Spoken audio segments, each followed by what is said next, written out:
साथियों, आज आपके बीच में ये चुनाव जो राजस्थान का लगभग 6 से 7 महीने का समय गुजर चुका है और उसके बाद में आप सबके बीच में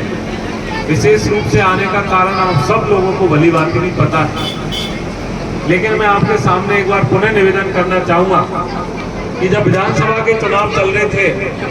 और हम जगह जगह आप लोगों के बीच में पार्टी की ओर से प्रचार करते थे, तो अक्सर हम लोग हमारे मुंह से एक बात बोलते थे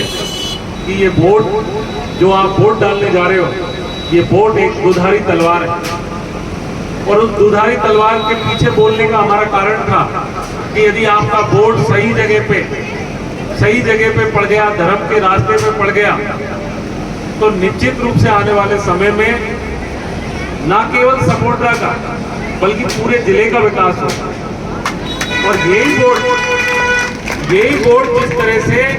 15 साल से जिस जगह पड़ता आ रहा था, वो एक ऐसा रास्ता था जो लोगों को गांव-गांव बदले की भावना की ओर ले जा रहा था। गांव में लड़ाई का रास्ता अख्तियार हो रहा था, जगह जगह भाई बंदियों में लड़ाई का मामले बढ़ रहे थे। तो उसी परिप्रेक्ष्य में हम आपसे बोलते थे कि ये वोट एक दुधारी तलवार है और ये वोट यदि सही जगह पे पड़ जाए तो निश्चित रूप से आने वाले समय में क्षेत्र के अंदर हॉस्पिटलों की व्यवस्था होगी, निश्चित रूप से लाइट की व्यवस्था होगी, निश्चित रूप से आप पे आवागमन के लिए रोडवेज की व्यवस्था होगी। ऐसी तमाम खुशहाली ये हमारे आज बजट में आपको मिली है, ये आपके उसी वोट का प्रताप है जिस वोट की वजह से भारतीय जनता पार्टी राजस्थान के अंदर आई। मैं धन्यवाद देना चाहूंगा आप सबकी ओर से माननीय मुख्यमंत्री श्री भजनलाल जी का, जिन्होंने ये जो इतना सारा बजट, पहली बार आप 15 साल का जो उनका कार्यकाल रहा, जो पूर्वज थे उनके कार्यकाल की आप तुलना कीजिए कि 15 साल के अंदर उन्होंने सपोर्टरा वासियों को पूरी विधानसभा में क्या दिया। मुझे अच्छे से याद है कि 132 केवी जीएसएस जो गुड़गांव में स्वीकृत किया गया है, जो हमारे पूरा ये ग्रामीण क्षेत्र है जिसके अंदर लाइट की एक बहुत बड़ी समस्या है, उस समस्या से निजात दिलाने के लिए मैंने आप सबकी ओर से, हमने भारतीय जनता पार्टी के कार्यकर्ता बंधुओं ने सरकार से मांग करी कि हमारे क्षेत्र को साहब 132 केवी जीएसएस दिया जाए, जिससे आने वाले समय में दूर दराज ग्रामीण क्षेत्र में रहने वाला हमारा किसान भाई, हमारा व्यापारी भाई, हमारा युवा भाई, उसको एक निर्बाध रूप से बिजली मिल सके। और उस समस्या से निजात दिलाने के लिए माननीय मुख्यमंत्री, माननीय वित्त मंत्री जी ने आपके सपोर्टरा के अंदर 132 केवी जीएसएस की स्वीकृति दी है। मैं आपसे निवेदन करना चाहूंगा कि आप सपोर्टरा के अंदर एक पहले भी 132 केवी जीएसएस लूलोद में संचालित। मैं आपको बताना चाहूंगा कि 132 केवी जीएसएस जो लूलोद में चल रहा है, जब माननीय हमारी पूर्व मुख्यमंत्री आदरणीय श्रीमती वसुंधरा राजे जी सपोर्टरा के अंदर आई थी, 2006 के अंदर उन्होंने इस जीएसएस को सपोर्टरा वासियों को सौगात दी थी। आज 17 साल गुजर जाने के बाद में वही भारतीय जनता पार्टी ने इस सपोर्टरा को वापस 132 केवी जीएसएस दिया। क्या 15 साल का समय कम था? क्या 15 साल उनके लिए कम थे कि सपोर्टरा वासियों के लिए मांग पूरी नहीं कर सकते? हमारे सपोर्टरा के अंदर हॉस्पिटल को आप देखिए, एक सामुदायिक स्वास्थ्य केंद्र जो सपोर्टरा में बना हुआ है, किसी चीज का डॉक्टर है, कोई मशीन है नहीं है, जिस हालात में चल रहा है उस हालात के लिए हम लगातार आपसे बोलते आ रहे थे। और मैं माननीय मुख्यमंत्री जी का आभार व्यक्त करना चाहूंगा कि उन्होंने आपके वोट के सम्मान को समझा और इस सपोर्टरा वासियों को मान देने के लिए आपके स्वास्थ्य की उन्होंने चिंता करी और इस सपोर्टरा को उप जिला स्वास्थ्य केंद्र का दर्जा दिया है। और निश्चित रूप से आने वाले समय में हमारे सपोर्टरा में हमारी बहनों को, हमारी बेटियों को और ग्रामीणों को, दूर दराज में रहने वाले जो भी बीमार लोग होते हैं, पीड़ित लोग होते हैं, उनको निश्चित रूप से सपोर्टरा के अंदर अच्छी चिकित्सा सुविधा मिलेगी। ये आपको मैं विश्वास दिलाना चाहता हूँ सम्मानित साथी। न केवल सपोर्टरा में बल्कि मंडरायल के अंदर जो पहले वाले केवल घोषणावीर थे, जो घोषणा करवा लेते, काम कुछ करते नहीं थे, उस मंडरायल को जिला अस्पताल उन्होंने बनवाया लेकिन वो ऐसे ही आज 1.5 साल से उसी तरह से चल रहा है, उसमें कोई परिवर्तन नहीं हुआ। उस मंडरायल हॉस्पिटल के अंदर हमने सरकार से मांग करी कि हमारा डांग का भाई है, उस भाई को भी सपोर्टरा के बराबर में सम्मान चाहिए, उस भाई के लिए हमें वित्तीय स्वीकृति दो। तो मैं माननीय मुख्यमंत्री जी का आभार व्यक्त करना चाहूंगा कि उन्होंने मंडरायल जो उपजिला हॉस्पिटल उन्होंने बनाया था, उस उपजिला हॉस्पिटल में भवन निर्माण के लिए और चिकित्सा सुविधाओं के विस्तार के लिए इस वित्तीय बजट में हमें बजट देने का काम माननीय मुख्यमंत्री श्री भजन लाल जी ने किया है। इसके अलावा आवागमन के लिए रोड की एक बड़ी समस्या हमारे क्षेत्र के लोगों को रहती थी। हमारे क्षेत्र के लोग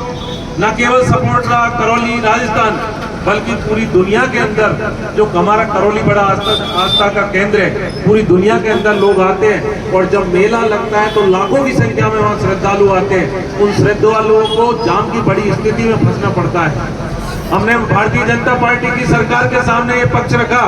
कि सपोर्टरा के अंदर जो देश और दुनिया का सबसे बड़ा आस्था का केंद्र कैला देवी का मंदिर है, उस मंदिर में श्रद्धालुओं को अच्छी सुविधाएं मिले और वो सुविधाओं के लिए वहां जब जमावड़ा लगता है, जाम की स्थिति पैदा होती है, तो माननीय मुख्यमंत्री जी आप हमें वहां के लिए एक बाईपास दीजिए। उन्होंने 7 किलोमीटर का बाईपास के लिए 9 करोड़ रुपए का कैला देवी के लिए बजट की घोषणा इस बजट में की है।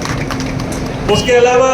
हमारे करसाई से लेके बर्रिया तक जो हमारा रोड आता है वाया माहौली होते हुए, जिसमें सकलाई है, जो पूरा रोड क्षतिग्रस्त हो चुका है, उस रोड की चौड़ाईकरण और उसके सुदृढ़ीकरण के लिए 11 करोड़ रुपए का बजट माननीय मुख्यमंत्री जी ने इस बजट में घोषित किया है। इसके अलावा हमारे चौड़ा गांव से लेके खानपुर, जोड़ली, पालपुरा, बुकड़ा, निशाना और कालागोड़ा को जोड़ते हुए एक रोड जाएगा। उस रोड जो 14 किलोमीटर जिसकी लंबाई है, मैं आप सबकी ओर से और आपको बताना चाहूंगा कि माननीय मुख्यमंत्री जी ने अपना दिल बड़ा रखते हुए कि सपोर्टरा वासियों ने 15 साल के बाद में स्वाभिमान के साथ में वोट दिया है, धर्म के लिए वोट दिया है और उस धर्म के लिए उन्होंने उस रोड की स्वीकृति की है, जिससे निश्चित रूप से मेरे क्षेत्र के लोगों को फायदा मिलेगा। इसके अलावा मैं आपसे निवेदन करना चाहूंगा, चुनाव के समय में वो लोग थे, वो आप लोगों से कहते थे जो 15 साल से सपोर्टरा के विकास पर कुंडली मारकर बैठ गए, जो 15 साल से केवल लोगों को लड़ाने का जिन्होंने काम किया, वो लोग आपके बीच में आके क्या बरगलाते थे कि भैया नया विधायक बनेगा तो सपोर्टरा विधानसभा में जब जाएगा तो विधानसभा की सीढ़ियां भी समझ में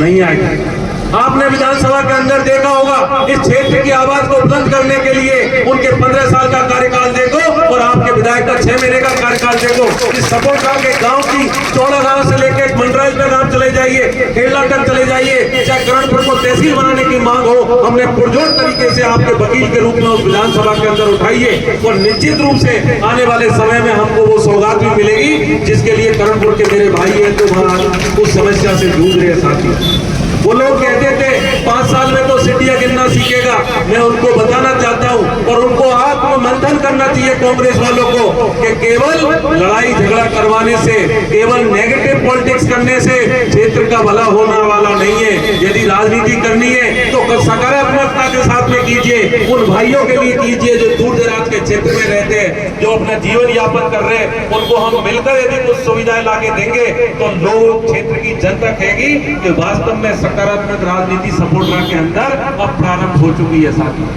मैं आपके माध्यम से, इस मंच के माध्यम से ये निवेदन करना चाहूंगा कि आने वाले समय में जो भी हमारी बहुत सारी हमारी मांग है, क्योंकि हमारा क्षेत्र जिस तरह की मूलभूत सुविधाओं से पिछड़ा हुआ है, उस क्षेत्र को वो सब सुविधाएं मिले, उसके लिए हम सब मिलकर हम प्रयासरत रहेंगे। और आने वाले समय में भारतीय जनता पार्टी की ये जो सरकार है, जो माननीय श्री भजन लाल जी के नेतृत्व में, कुशल नेतृत्व में ये सरकार चल रही है, आने वाले समय में हम सबको इस सपोर्टरा के लिए और भी सौगात मिलेगी, जिससे आम जन के जीवन में सुख और सुविधा मिलेगी। ऐसा आप लोगों के माध्यम से आपको विश्वास दिलाता हूं। मैं पूरे सपोर्टरा बाजार आप सबसे मैं निवेदन करना चाहूंगा कि आप लोग, चाहे सपोर्टरा का बाजार हो, चाहे मंडरायल का बाजार हो, चाहे करणपुर का हो, चाहे हाड़ौती का हो या चौड़ेगांव में नारोल डांग का हमारा जो बाजार है, चाहे गुड़गांव का हो, इस बाजार के अंदर आपके इस विधायक की आत्मा बसती है। और यदि बाजार का कोई आदमी परेशान है तो ये समझ लेना कि उस विधायक के अंदर बहुत वेदना है। तो मैं व्यापारी भाई जो यहाँ बैठे हुए हैं, यदि आपको कभी भी ये लगे कि हंसराज की आपको आवश्यकता है, आपके बेटे की आवश्यकता है, आपके भाई की आवश्यकता है, तो किसी पुलिस प्रशासन कोई और अधिकारी है, किसी से घबराने की जरूरत नहीं है। केवल एक फोन घुमाइए, आपके बीच में हमेशा उपस्थित मिलूंगा। न केवल मैं बल्कि भारतीय जनता पार्टी का चाहे हमारा मंडल अध्यक्ष हो, चाहे हमारा बूथ का कार्यकर्ता हो, हमारा सबका लक्ष्य है। हम केवल सत्ता काल नहीं है ये हमारा, ये भारतीय जनता पार्टी का सत्ता काल नहीं है। हमारे देश के यशस्वी प्रधानमंत्री कहते हैं कि ये सत्ता काल नहीं, ये सेवा काल है। और ये 5 वर्ष का हमको सेवा काल मिला है। इसमें गरीब को गणेश मानकर हम सब लोग आपके चरणों में नतमस्तक होकर अपना कर्तव्य निभाएंगे। मैं आप सबको ऐसा